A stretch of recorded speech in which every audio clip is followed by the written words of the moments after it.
कराह रही है मानवता आतंकवाद मिटाने को, भारत भी तैयार खड़ा है आतंकी निपटाने को। जब भी बड़ा है पाप धरा पर, हमने ही बोझ उतारा है। हम राम कृष्ण के वंशज हैं जिसने रावण और कंस को मारा है।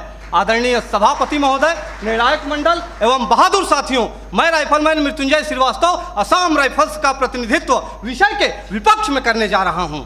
मानव अधिकार महोदय, इस शब्द को सुनकर मेरे मन के दो बिंदुओं के मध्य एक दृढ़ विरोधाभास उत्पन्न होता है, क्योंकि या तो इस शब्द की महत्ता और प्रासंगिकता का कोई अर्थ नहीं, और यदि अर्थ है तो हम सुरक्षा बल मानव नहीं, अर्थात जिस मानव अधिकारों की वेदी पर आश्रित होकर पत्थरबाज, नक्सलवाद, उग्रवाद और आतंकवाद के मरण व हरण पर यह मानव अधिकार के ठेकेदार भेड़िया विलाप करते हैं, वे अयोध्या, अक्षरधाम, संसद भवन, ताज, कठुआ, गया और पुलवामा जैसे विध्वंसकारी कांडों पर मौन क्यों हो जाते हैं?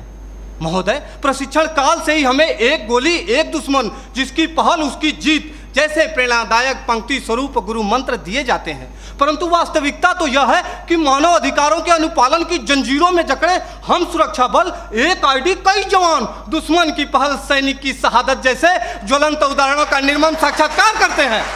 महोदय, जहां कानून व्यवस्था चरमरा जाती है, आतंकी हुकूमत चलती है, मानवता का अस्तित्व खतरे में पड़ जाता है, वहां पुनः शांति स्थापित करने के लिए सशस्त्र सुरक्षा बलों की तैनाती की जाती है। ऐसे कठिन परिस्थिति में मानव अधिकारों का अनुपालन करते हुए आतंकवाद एवं उग्रवाद के विरुद्ध लड़ना, वो भी प्रभावी तरीके से, कतई संभव नहीं है। एक सैनिक होने के नाते मैं यही कहूंगा कि शस्त्र मिले हैं, कर्म करो, सर्वनाश करो गद्दारों का।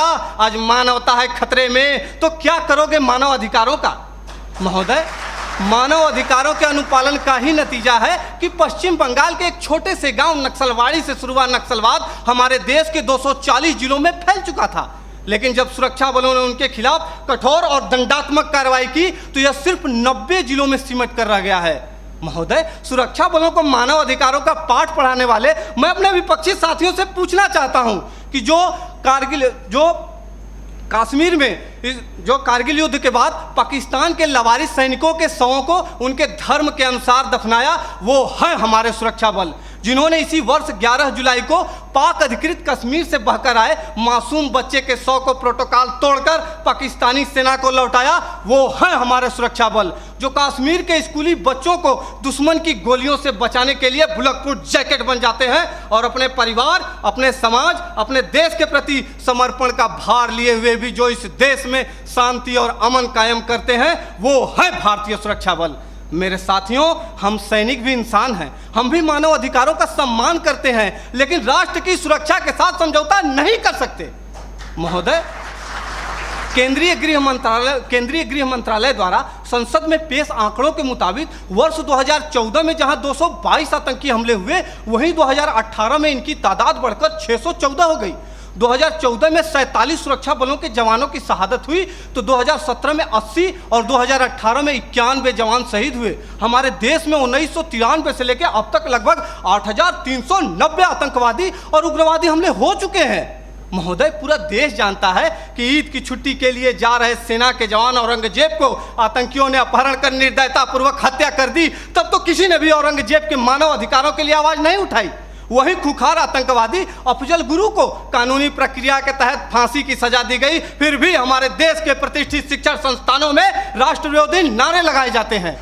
दर्द तो हद से तब गुजर जाता है जब सर्जिकल स्ट्राइक और एयर स्ट्राइक जैसे सफल ऑपरेशनों के लिए हमसे सबूत मांगे जाते हैं।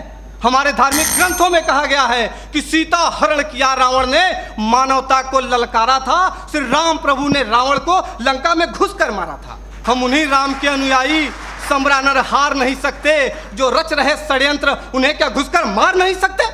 महोदय, मैं अपने विपक्षी साथियों से पूछना चाहता हूं कि जब आतंकवादी हम पर अंधाधुंध गोलीबारी करें तो क्या हम सफेद झंडा लेकर मानव अधिकारों का शांति पाठ करें?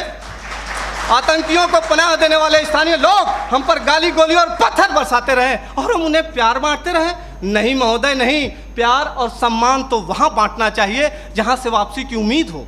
महोदय, मैं यह नहीं कहता कि मानव अधिकारों का अनुपालन नहीं करना चाहिए, लेकिन वे लोग जो मानव अधिकारों का दुरुपयोग करके सुरक्षा बलों को प्रभावहीन करने की कोशिश करते हैं, उन्हें कठोर से कठोर दंड देकर उनके साथियों को यह संदेश देना होगा ताकि भविष्य में कोई भी इंसान आतंकवादी, उग्रवादी और नक्सलवादी बनने की हिम्मत ना करे। धन्यवाद। जय हिंद।